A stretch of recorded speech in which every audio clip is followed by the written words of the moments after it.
राज्यातील शेतकऱ्यांसाठी आजच्या ठळक आणि झटपट बातम्या।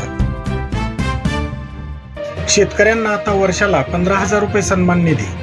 राज्य सरकार ही केंद्राप्रमाणे राज्यातील शेतकऱ्यांना नमो किसान सन्मान निधी योजनेअंतर्गत 6,000 रुपये देत असून लवकरच हे अर्थसहाय्य 3,000 रुपयांनी वाढवण्यात येणार आहे, अशी घोषणा मुख्यमंत्री देवेंद्र फडणवीस यांनी सोमवारी केली।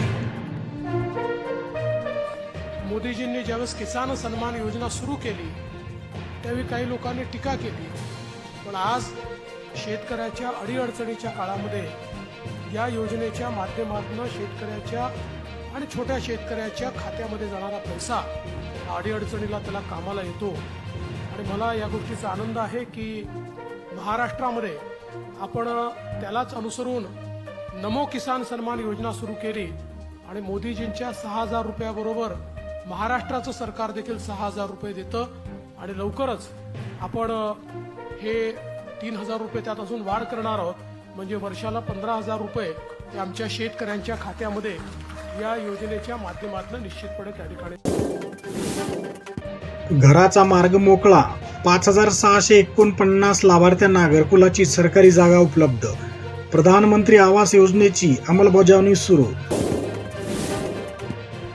झेडपीच्या गुरुजींचा सोयीचा बाजार उठणार, ऑनलाईन बदल्यांमुळे आता नो वशिला। तब्बल 6 वर्षानंतर जिल्ह्यातील शिक्षकाच्या होणार जिल्ह्याअंतर्गत बदल्या। वशिलेबाद शिक्षकाचे टेन्शन वाढले। पोर्टलवर खोटी माहिती दिल्यास शिक्षकाचे होणार तडकाफडकी निलंबन। 2 लाख अर्ज होणार बाद, अन्य योजनांच्या लाभांमुळे अर्ज होणार रद्द। लाडकी बहीण 41 महिलांनी सोडला योजनेचा लाभ। 15,70,000 महिला जिल्ह्यात लाडकी बहीण योजनेचा लाभ घेत आहेत। त्याचे अर्ज तपासून काहींचे अर्ज अवैध ठरू शकतात।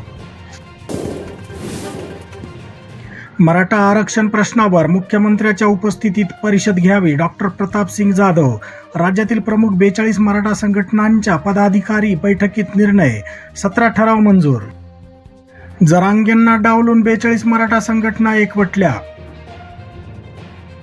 11 मागण्यांचा समावेश, 10 दिवसाची डेडलाईन, सरकारला फुटणार घाम।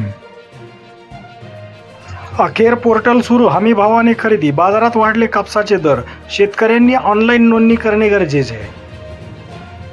खाजगी बाजारपेठेत कापसाच्या भावात तेजी।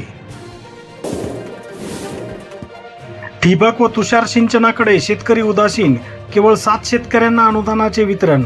80 प्रस्तावापैकी 51 रद्द, 29 प्रस्ताव अद्याप प्रक्रियेत। मजुराअभावी शेतकऱ्याचा माल शेतीत होतोय खराब, हरभरा पिकाचीही हीच परिस्थिती। शेतकऱ्यांना शेतातले पीक काढण्यासाठी बाहेर जिल्ह्यातील मजुरांचा आधार घ्यावा लागत आहे।